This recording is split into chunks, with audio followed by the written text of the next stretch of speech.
Russia released American schoolteacher Marc Fogel on Tuesday after 3.5 years in prison. His release followed an unannounced visit to Moscow by US Special Envoy Steve Witkoff.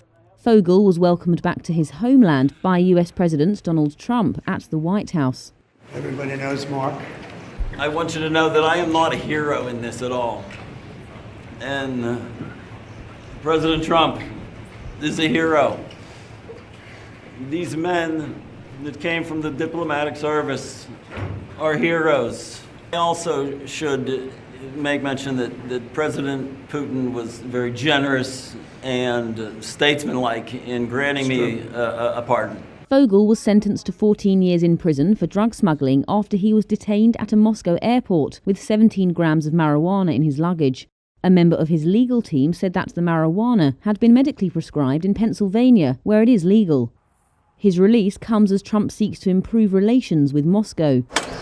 Trump has promised to end the war in Ukraine, but has not yet shared how he plans to do so. The Kremlin said on Wednesday that a Russian citizen was freed from a US prison in exchange, and that their name would be released in the coming days. Trump called Fogel's release a show of good faith from the Russians. They were very nice. We were treated very nicely by Russia, actually. I hope that's the beginning of a relationship where we can end that war and millions of people can stop being killed. They've lost millions of people. They lost, in terms of soldiers, probably 1.5 million soldiers in a short period of time. We got to stop that war. Fogel's lawyer, Martin DeLuca, told Reuters in a Tuesday interview that after Donald Trump was elected, quote, something seems to have changed in negotiations for his release. But that is a testament to doing things differently and really making us wonder, does it really need to be so hard? Because that's what we've been told for the last 3.5 years. How much of that is the Russians and how much of that is a problem of our own making?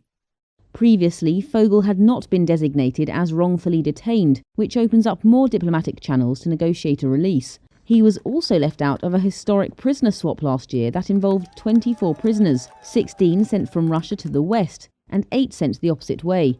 In August, a Fogel family lawyer spoke to Reuters, criticising the Biden administration for doing too little to help them.